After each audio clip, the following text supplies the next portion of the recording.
आम्ही पुन्हा सांगतोय, आपण स्वतः आघाडीवर जाऊ नये. तुम्हाला काय वाटतं,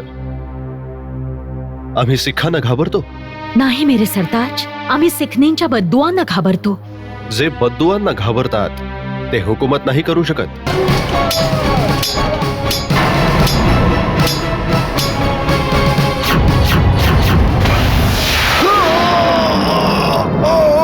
दिल्लीचे वजीर, तुमचे दामाद गाझिउद्दीन साहेबांनी शाही फरमान काढलंय की तुम्हाला गिरफ्तार करावं. आपण आपल्या पैगाम मध्ये म्हटलं होतं की आपण आम्हाला दिल्लीच्या तमाम अमीरांच्या खजिन्याचा पत्ता द्याल. या नेक कामात आम्ही तुमच्या सोबत येऊ.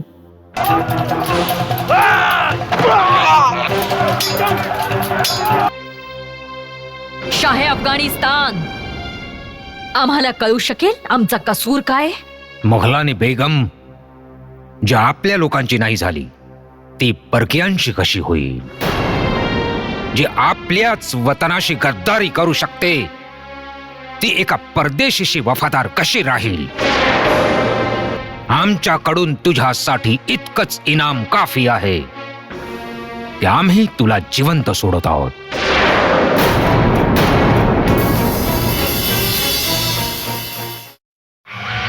खबर मिळाली आहे भाई जस्सा सिंगजी, अब्दालीने फौजेचे 2 हिस्से केलेत. आता तो आणि तैमूर वेगवेगळ्या रस्त्यांनी जातील. आम्ही त्यांना जाऊ नाही देणार. मी अब्दालीच्या मागे जातो आणि तुम्ही तैमूरच्या मागे जा. पुन्हा भेटू. वाहेगुरु जी का खालसा, वाहेगुरु जी की फतेह.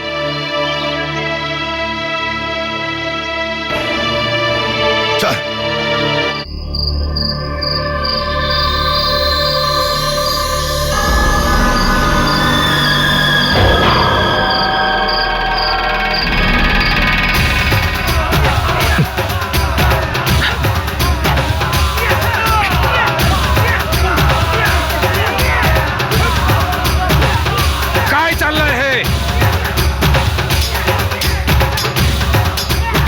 हुजूर, सिखांनी हमला केलाय. सारा माल लुटून न्यायला लागलेत. घोडे, दागिने, हत्यारे, धान्य सर्व काही लुटून न्यायला लागलेत.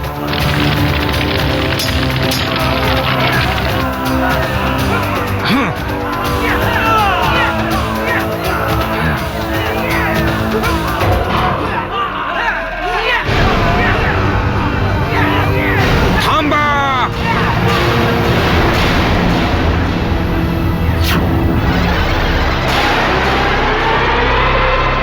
कोण आहेस तू? पंजाब मध्ये राहणारा एक खालसा जस्सा सिंग. तुझी हिम्मत कशी झाली आमच्या तळावर हमला करण्याची? तू काय समजतोस अहमद शहा? तू आमच्या मुलखाला लुटत राहशील आणि आम्ही फक्त बघत राहू? आता तुला या धाडसाची सजा मिळेल. तू इथून जिवंत नाही जाणार. जीवन मरणाचा फैसला आपल्या सर्वांचा तर तो वर बसलेला रब करतो. आम्हा सिखांना मरणाची भीती नाहीये. आम्ही तर तसेही डोक्याला कफन बांधूनच फिरत असतो. मग आज त्याच वरच्याचं फरमान आहे की त्याने तुला माझ्याकडे पाठवलंय. आता तुझी मौत यकीनन आहे.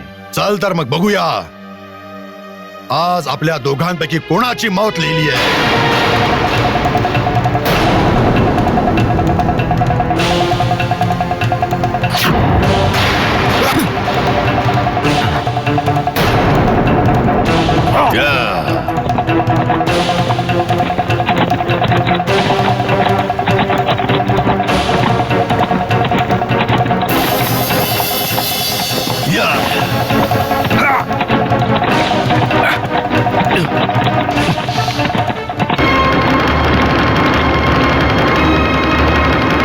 या सिखांनी आम्हाला मथुरेत लुटलं, तैमूरलाही लुटलं आणि आता आमच्या तळापर्यंत पोहोचले.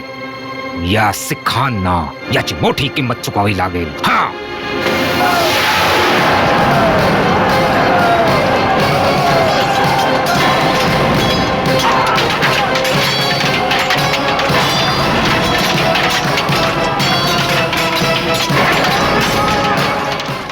शिखांचा बदला घेण्यासाठी अब्दालीने रमदासपूर म्हणजेच अमृतसरवर हल्ला चढवला. गुरूंच्या नगरीचं रक्षण करत शिखांनी बेइंतहा कुर्बानी दिली. परंतु अब्दाली रमदासपूर काबीज करण्यात कामयाब झाला आणि त्याने पवित्र श्री हरमिंदर साहेबला तोफ गोळ्याने उडवलं. तौबा तौबा, खुदा गरक करो अहमद शाह अब्दालीला. काय झालं? त्याने मनविंदर साहेबांची बेअदबी केली आहे. बाबा दीप सिंगजी शहीद झाले गुरुगृहाच्या रक्षणासाठी. हा, ऐकलं तर मी पण आहे. हुजूर, मी तर ऐकलं तिकडे मराठ्यांनी दिल्लीवर कब्जा केलाय. ओय खुशीराम, कुणाला कुणाला तरी तख्तावर बसायचंच होतं ना. आणि मुघल तर तसे विसरून गेलेत की ते बाबर आणि अकबराचे औलाद आहेत. आता तुमची पुढची चाल काय असेल जी?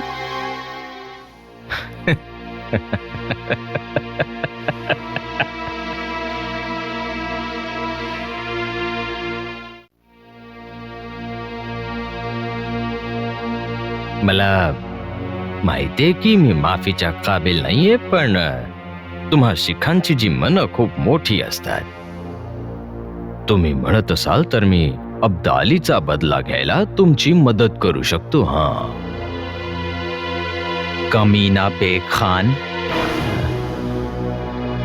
तुझ्या डोक्यावर सिखांचं रक्त आहे. आम्ही अनंतपूर साहेब अजून विसरलो नाहीये. ओजी, अनंतपूर साहेब मध्ये माझी गर्दन मीर मन्नूच्या हातात होती. खूप मुश्किलीने सोडून आलोय मी. जसा सिंगजी, ओजी, तुम्ही तर प्रत्येक मजरूम आणि कमजोर इंसानांना आपली शरण देता. असं समजा की अकीदत सोबत मी खैरात घेऊन आलोय. आता तुम्ही नाही म्हणू शकत नाही जसा सिंगजी. चडक सिंगजी, आपले उसूल सांगतात जर कोणी आपल्याला शरण येत असेल तर आपण त्याला नाही म्हणत नाही. हो जी, तेच तर म्हणतोय मी. मुश्किल तर ही आहे भाई जस्सा सिंगजी की या कमीना बेगचा काही नियमच नाहीये.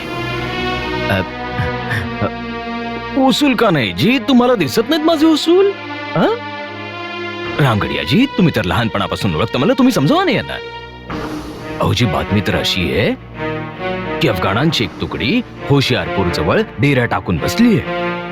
जर तुम्ही इबादत सोबत माझी खैरात कबूल करून माझी साथ दिली तर आपण सर्वजण मिळून त्यांना जलंधर पर्यंत मागे खदेडू शकतो.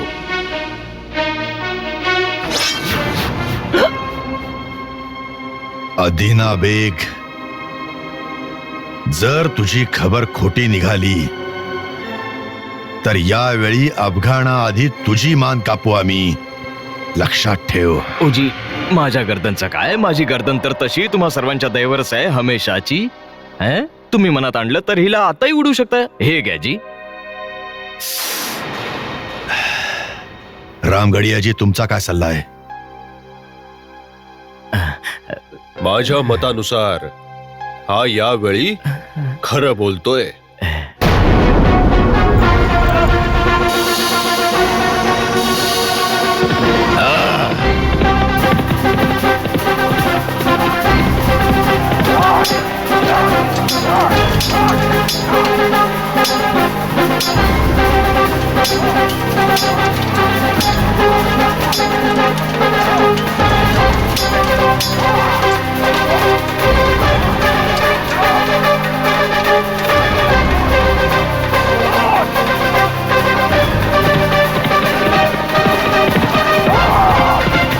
चला खालसाजी.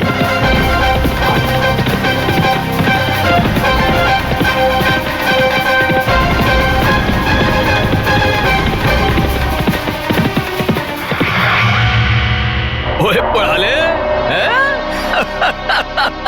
होय, कमाल केली या दिनाने.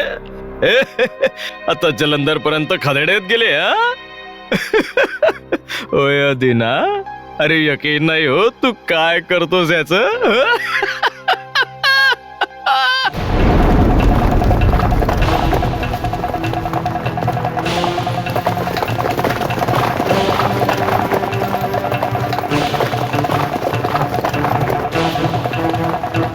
थांबा थांबा थांबा.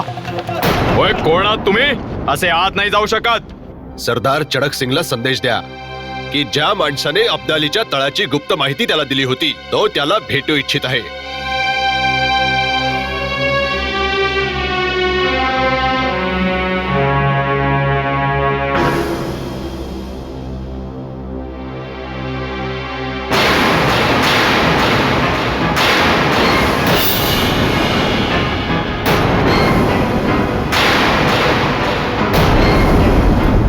मुघलानी बेगम, दुश्मन जेव्हा मेहमान बनतो ना तेव्हा तो मित्रापेक्षाही जास्त कामी येतो चडक सिंग. तशरीफ ठेवा.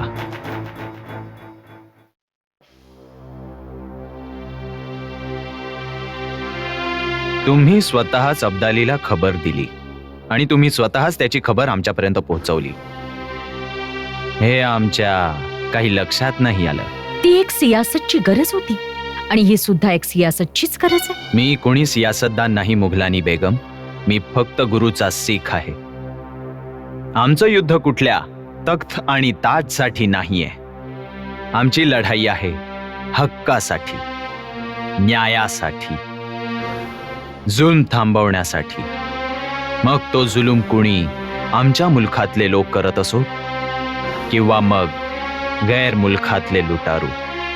आम्ही तुमच्या नेक इराद्यांचा आदर करतो, पण जोपर्यंत तुमच्याकडे तख्त आणि ताज नसेल ना तोपर्यंत तुम्ही तुमच्या इराद्यात कामयाब नाही होणार. तुम्हाला हवंय काय? तुम्ही दिल्लीचं तख्त आणि ताज मिळवण्यात आम्हाला मदत करा आणि आम्ही पंजाब मिळवण्यात तुम्हाला नक्कीच मदत करू शकतो. कशी? तुमच्या जवळ ना कुठली फौज आहे ना कुठली हत्यार. आमच्याकडे एका औरतचा हुस्न आणि दिमाग आहे चडक सिंग, जो कधी कधी मोठ्यातल्या मोठ्या फौजेलाही भारी पडू शकतो. हुस्न आणि दिमाग तर माझी पत्नी देसाजवळही आहे. जिच्याकडे चडक सिंग सारखा दिलेर आणि जाबाज असेल तिला महाराणी होण्याची इच्छा बाळगण्याची गरजही नाही. मराठ्यांकडून दिल्ली खाली करायला तुम्ही आम्हाला मदत करा आणि अफगाणांकडून लाहोर खाली करण्यात आम्ही तुम्हाला मदत करू. मला सरबत खालसाचा मशवरा घ्यावा लागेल. जरूर घ्या तुम्ही, परंतु अदिनाबेग खानापासून होशियार राहा. जर अदिनाबेग खान आणि साप दोन्ही एकत्र आमच्या समोर आले तर आम्ही आधी अदिनाबेगला संपवू आणि मग सापाला. मशवऱ्याबद्दल शुक्रिया. आम्ही मशुरा द्यायला नाही, खबरदार करायला आलोय चडक सिंग. अचानक तुम्हाला सिखांबद्दल इतकी मोहब्बत का वाटायला लागली? सिखांशी नाही, फक्त एका सिखाशी.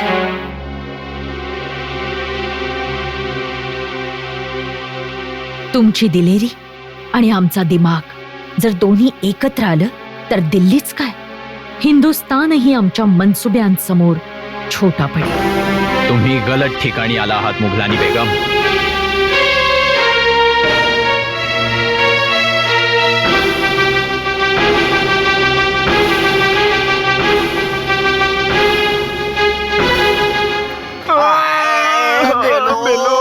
काय झालं भाई लैना टेना? ओय तू गप्पस मोठी. ओय लेना, जरा मागे लात मारून कंबर तर सरळ कर. अरे तुला माझ्या नाही कुठल्या तरी भारी लाथेची गरज आहे. असं हुसेनी तूच मार मग. अरे अरे वा हुसेनी, तुझ्या लाथेत तर खूप दम आहे. अरे नाहीतर तिचा बोजा उचलून कंबर मोडलीच होती. कोणाची? अरे त्याच कमी ना बेग. अजून मरायचाय का? कमीना नाही आदिना बेग बोल. अरे एवढा नालायक आहे, जेव्हा येतो काही ना काही संकट घेऊन येतो. आता आत माहित नाही काय कट शिजवत असेल.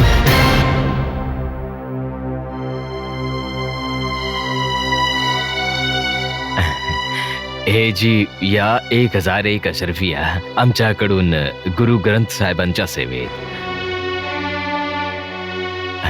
आणि जी बाकीच्या 1.25 अशरफिया या भेटीत आहेत.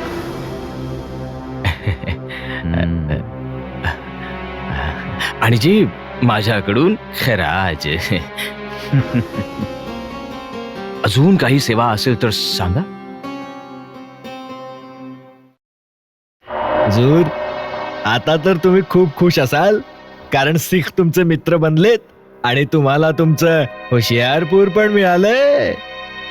ओय खुशीराम, ही गोष्ट एवढं खुश व्हायची नाहीये. का बरं? आता शेख पूर्वीपेक्षा जास्त ताकदवान झालेत. आता त्यांच्या हातात अफगाणांचा खूप सारा असला, तोफा आणि दारुगोळा पण आलेला आहे. त्याने आपल्याला काय खतरा आहे जी? सिख तर आपले दोस्त झालेत. दोस्त?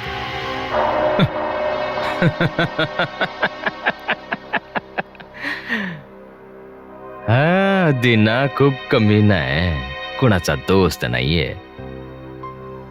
सिखांची वाढणारी ताकद.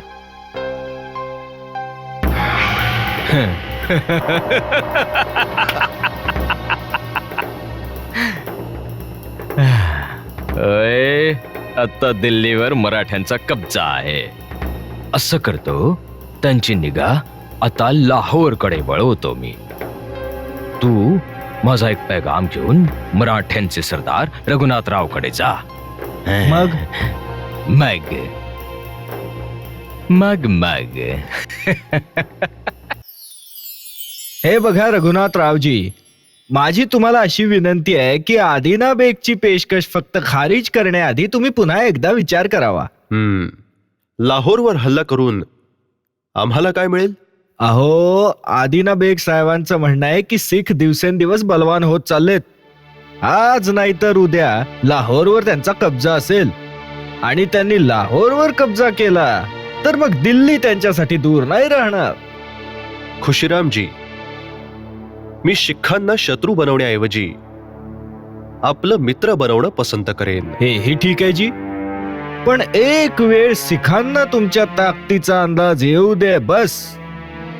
मग बघाच तुम्ही, ते खुद बखुद तुमच्या पुढे मैत्रीचा हात घेऊन येतील. हे बघा खुशीरामजी, मी शिखांना विनाकारण नाराज करू इच्छित नाही, आणि तसही एवढ्या मोठ्या फौजेला लाहोरला घेऊन जाण्याचा खर्चही आमच्या हुकमतीला भारीच पडेल. अहो, तुम्ही अजिबात परेशान होऊ नका जी. दिल्लीहून लाहोरला पोहोचण्याचा तुमच्या फौजेचा जो काही खर्च होईल तो खर्च आदिना बेग साहेब उचलायला तयार आहेत. तर मग ठीक आहे, आम्ही लाहोरला जाऊ. वाहेगुरु जी दा खालसा, वाहेगुरु जी दी फतेह. ओजी, दोस्तांकडे खाली हाताने जाऊ नये ना, म्हणून काही तोफे घेऊन आलोय. उम्मीद आहे की तुम्ही कबूल कराल. कमीने, तू एवढ्या दूर चालत फक्त भेट द्यायला नाही आलायस. जे काही बोलायचंय लवकर बोल. हद्द झाली आहे. आता तुम्ही अजूनही मला शक्य निघाने पाहताय. तोबा तोबा. हुजूर, माझी किस्मतच खोटी आहे किंवा माझ्या नावातच काहीतरी खोट आहे की लोकांना माझ्यावर यकीन नाही होत. नावात नाही, कामात. अदिना बेग, कामात. कोणत्या मतलबाने आलायस, लवकर बोल. मतलब? का मी बेमतलब तुम्हाला भेटायला येऊ शकत नाही? सारी दुनिया बेमतलब येऊ शकते, पण अदिना बेग कधीही नाही. ओजी, त्याचं असं आहे की मी बेमतलब कुणाचा वेळ बर्बाद करणं योग्य नाही समजत. हा, तर मग मतलब बोल. ओजी, मी मराठ्यांतर्फे अमनचा पैगाम घेऊन आलोय जी. अच्छा. तर तू मराठ्यांकडे पण पोचलास? ओजी, काय करणार जी, जावं लागतं. दोस्तांसाठी कुठे कुठे जावं लागतं जी. तुम्ही आमचे दोस्तच आहात. आता तुमच्यासाठी मराठ्यांतर्फे हा अमनचा पैगाम घेऊन आलोय ना जी.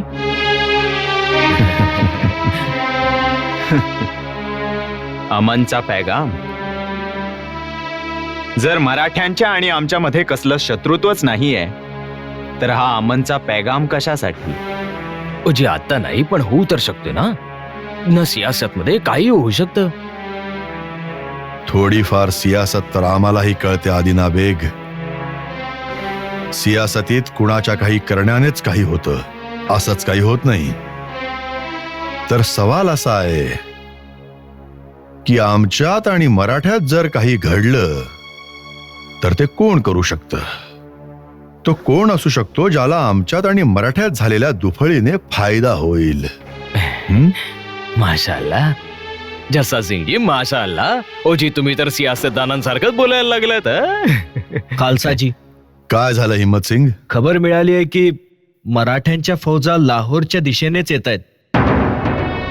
ओहो, तर अदिनाजी मराठ्यांच्या फौजा सोबत घेऊन आलेत.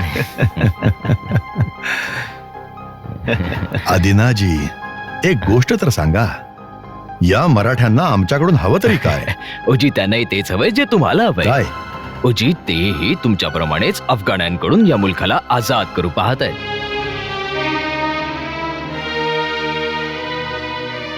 तर मग त्यांना हे जाऊन सांगा की आमच्या मनात शिवाजी आणि मराठ्यांसाठी खूप आदर आहे आणि या वतनपरस्त मोहिमेत साथ देण्यात दल खालसाला खूप आनंद होईल.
अरे मरायचंय का? चल पकड यांना.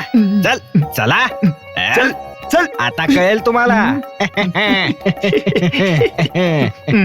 अरे मूर्खांनो, तुमच्या नापाक हातांनी नाही तर तुमच्या पापण्यांनी सरोवराची सफाई करायला लागेल. तिथल्या पवित्र मातीतून आपली एक एक निशाणी खोदून खोदून काढायची आहे. लक्षात ठेवा, जर एक जरी खडा राहिला ना तर याच पापण्यांनी मीठ आणि मिरची उचलायला लाव. समजला? यार ना, हा. हेच चांगलं आहे ना की आपण यांच्या रक्ताने सगळी जमीन धुवून टाकूया. अरे हा विचार मी सुद्धा केला होता, पण यात एक जोखीम आहे ना. ती कोणती लेना? या गाढवाच्या मुलांचं रक्त घाण आहे. यांच्या घाणेरड्या रक्तानं आपली जमीन धुतली तर आपली जमीन बंजर होऊन जाईल. हा. ए चला लवकर. चल. सफाई केल्यानंतर तुम्हाला आपल्या पापण्यांनी आमच्या घोड्यांची लीदही उचलायची आहे. चला चल चल चल चल चल. चल. ओजी, मुद्दतो बाद कोण्या हिंदू राजाची पाक पावलं लाहोरच्या जमिनीवर पडली आहेत. तुमच्या इस्तकबालसाठी लाहोरच्या आवामने दिवाळीच्या आधीच दिवाळी साजरी करायचं ठरवलंय रावसाहेब. परंतु शीख तर कुठेच दिसत नाहीयेत. या लढाईमध्ये आमच्या विजयाचा तुरा त्यांच्याच पगडीत असायला हवा. ओजी रघुनाथ साहब, सिख खूप जज्बाती लोक आहेत. यात काहीच शक नाही की सिख मोठे दिलेर आणि जाबाज असतात. कुर्बानीतही त्यांचा मुकाबला नाहीये. लेकिन मैदानी जंगचा जोश आणि जुनून सियासत आणि हुकूमत नाही करू शकत ना. हे चांगलं झालं की तुम्ही सांगितलं. मी तर शिखांना त्यांच्या मदतीच्या बदल्यात पंजाबची सुभेदारी देणार होतो.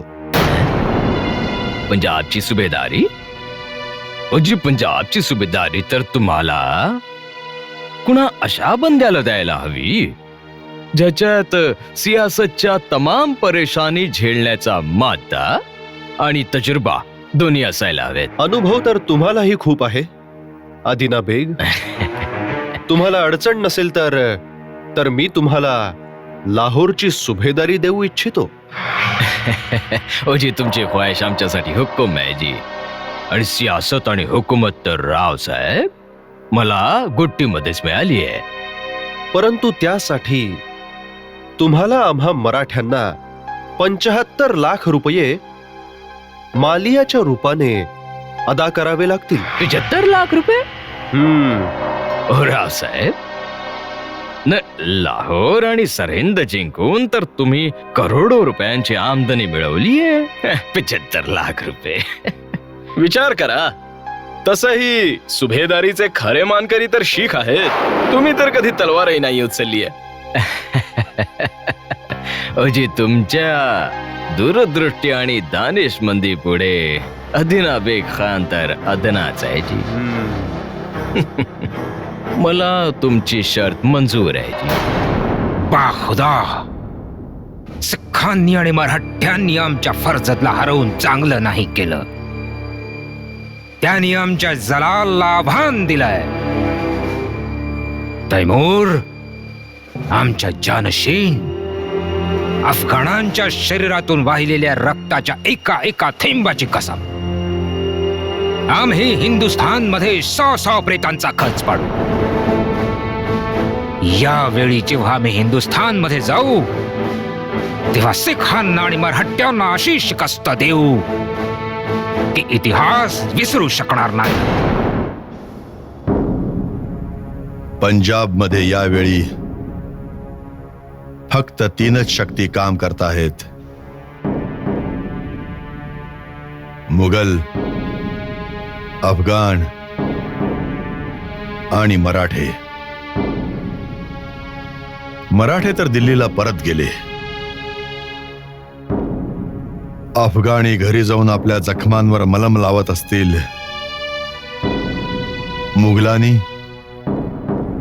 मुघलांनी तर फक्त नावच राहिलंय. म्हणजे पंजाब मध्ये फक्त 2च शक्ती राहिल्यात.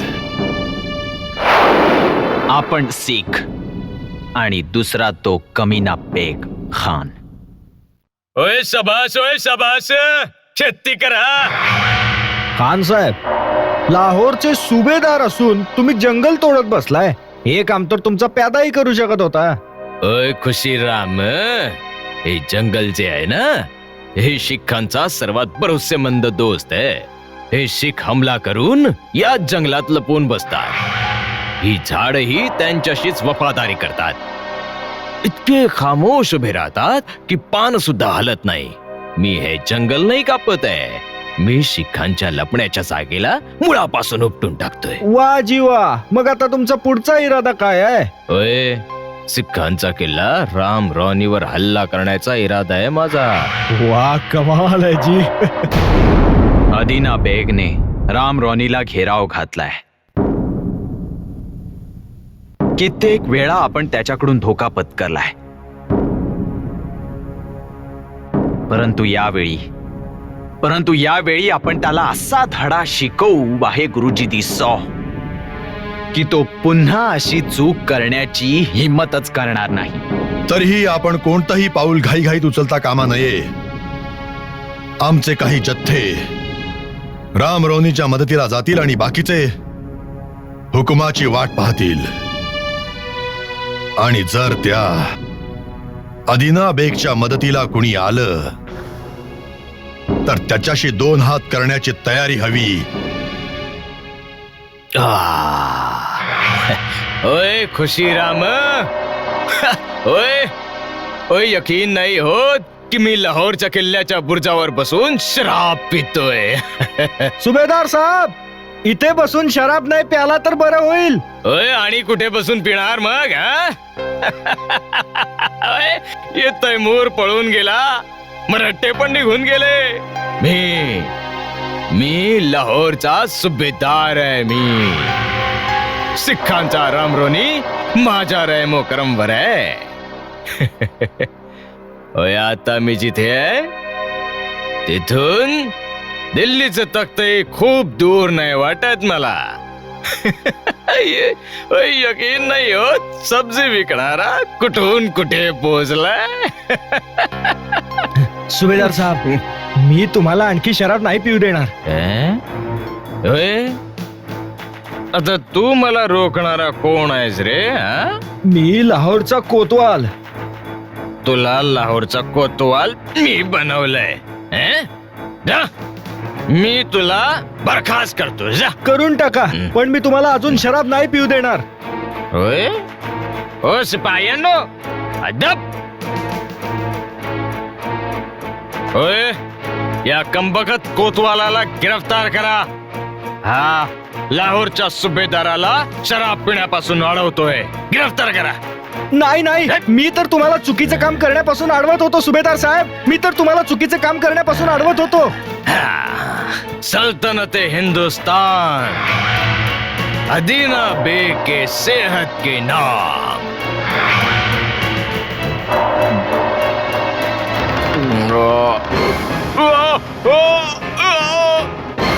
सुभेदार साहेब, सुभेदार साहेब, सुभेदार साहेब, सुभेदार साहेब, सुभेदार साहेब, सुभेदार साहेब, ओय कुणी हाकीमाला बोलवा.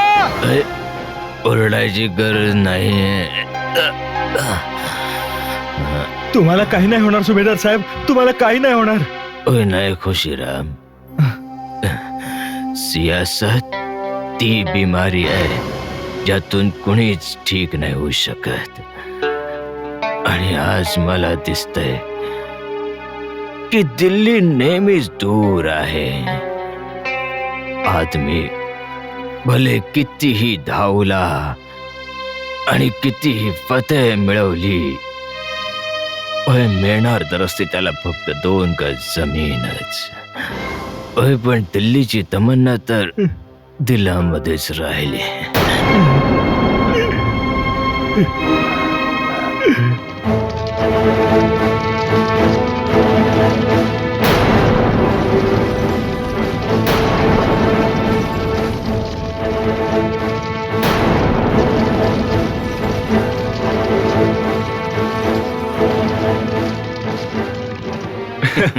खालसाजी, अदिना बेगच्या मृत्यूचं मला काहीही वाईट वाटत नाही. लाहोरची सुभेदारी तर तुमच्या सारख्यानंच मिळावी ही माझी इच्छा होती, परंतु त्याने हुशारीने आपल्यासाठी मिळवली. सत्य तर हेच आहे की आम्ही तुमच्या मदतीशिवाय अफगाणांचा मुकाबला नाही करू शकत. रघुनाथरावजी, अफगाणांच्या विरोधात आम्ही तुमची साथ द्यायला तयार आहोत, परंतु आमची एक अट आहे. शर्त? जर तुमचा इशारा पंजाबकडे आहे तर पंजाबमध्ये आम्हाला कसलाच रस नाही. पंजाब तुमचं आहे आणि तुमचंच राहील. ही तर आनंदाची गोष्ट आहे, परंतु एक गोष्ट आणखी. बोला. ऐकलंय की तुम्ही प्रत्येक काम ज्योतिषाकडून मुहूर्त काढून करता. एवढंच नाही तर युद्धही. हो, यात सत्य आहे. रघुनाथरावजी, तुमचा आम्ही आदर करतो, परंतु जेव्हा शत्रू समोर असतो आणि मुकाबल्याची वेळ असते तेव्हा आम्ही मुहूर्ताची वाट नाही बघत बसत. त्यावेळी आम्हाला मुहूर्तापेक्षा जास्त आमच्या बाहूंवर विश्वास असतो. हे बघा खालसाजी, आम्ही अंधविश्वासू नाही आहोत, परंतु परंपरेचं पालन करणं आम्ही आपला धर्म समजतो. रघुनाथरावजी, शादी ब्याह नामकरणाची गोष्ट वेगळी आहे, त्यासाठी तुम्ही परंपरा पाळा. परंतु दुश्मन कधी मुहूर्त बघून वार करत नाही, आणि त्याचा मुकाबला करायला मुहूर्त बघणं आत्महत्या ठरेल. आमची इच्छा आहे की तुम्ही अफगाणांचा मुकाबला ज्योतिषांच्या भरोशावर नाही, तर आपल्या आणि आमच्या तलवारीच्या भरोशावर करावा. बोला, मंजूर आहे?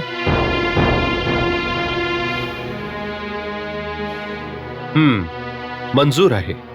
बोले सो निहाल. सत श्री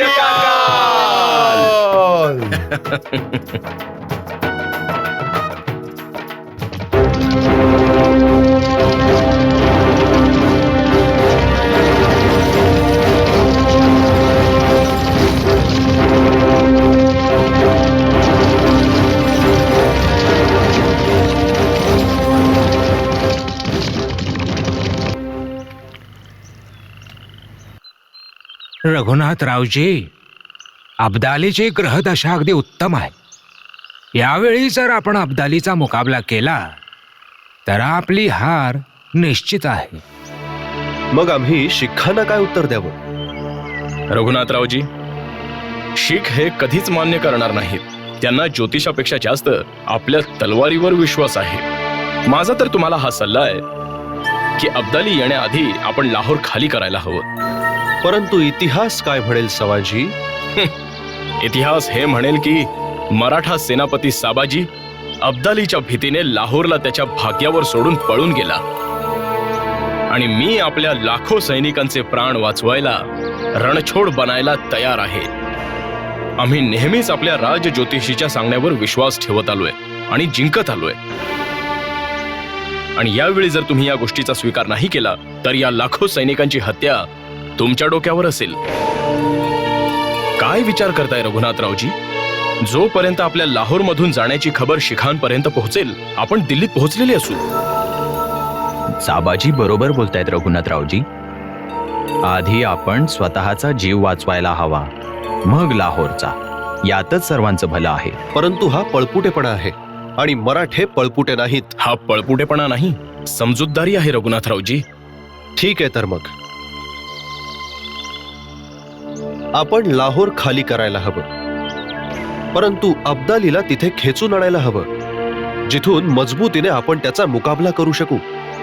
लाहोर जिंकल्याच्या आनंदात अब्दाली दिल्लीकडे आकर्षित होईल आणि मग तिथेच आपण त्याला घेराव घालू. नाही रघुनाथरावजी, दिल्लीतही अब्दालीच्या भाग्याचे तारे चमकत राहतील. मग कुठे घेराव घालणं योग्य ठरेल जोशीबुवा? पानिपतामध्ये. पानिपत?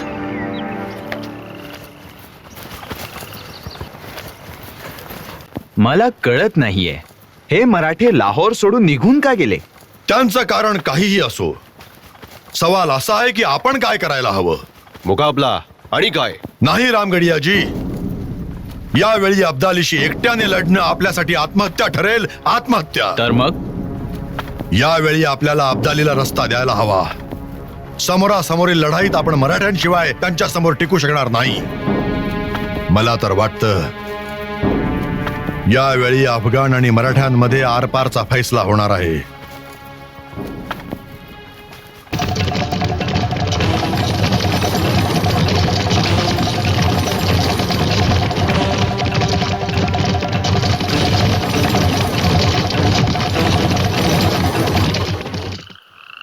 जस्सा सिंग अहलुवालियाकडे मदतीसाठी मी कुठल्या तोंडाने जाऊ? रसद, पाणी आणि चाऱ्याविना तसंही फौज खूप अडचणीत आहे. साऱ्या फौजेत बेचैनी पसरली. जर तुम्ही पानिपतात आमच्या फौजेला रसद आणि पाणी पोहोचवलं तर आम्ही तुमचे उपकार कधीही नाही विसरणार. अफगाणांच्या विरोधात मी तुमची मदत करायला तयार आहे, परंतु पंथ खालसा याने खुश होणार नाही. मी गद्दार समजला जाईन कारण तुम्ही आणि अफगाणांच्या लढाईत पंथ खालसाने कुणाचाच पक्ष न घेण्याचा निर्णय घेतलाय. आला सिंगजी, परंतु तुम्ही तर दल खालसात सहभागी नाही आहात, म्हणून आम्ही तुमची मदत मागत आहोत. मी दल खालसात सामील नाहीये, पण सिख तर आहे. मला तुमचा नाईलाज चांगलाच कळतोय. एक वेळ अफगाण इथून निघून जाओत, मग छोटे मोठे गैरसमज आपण आपापसात मिटवून टाकू. परंतु यावेळी तुमच्या मदतीशिवाय आम्ही अफगाणांचा मुकाबला नाही करू शकणार. तुमची मदत करून मी पंथ खालसाची नाराजीच नाही तर अफगाणांची दुश्मनीही मोल घेतोय. तुम्ही तर माझ्या सिख बांधवांना न सांगताच लाहोर सोडून निघून आलात रघुनाथरावजी. विचार करा, जर अफगाणी जिंकले तर ते मला बक्षणार नाहीत. आला सिंगजी, आम्हाला तर फक्त तुमच्यावरच विश्वास आहे, म्हणून आम्ही इतर कुणाकडूनही मदतीची अपेक्षा नाही ठेवत. चंगा, तुमच्या फौजेला रसद पाणी पोहोचवेन, परंतु याची कोणाला कधीही खबर लागता कामा नये. तुम्ही चिंता नका करू आला सिंगजी. रघुनाथरावजी, आपल्या गुप्तहेराने बातमी आणली आहे की अफगाणी सैन्य उद्या दिल्लीतून पानिपतकडे पोहोचेल.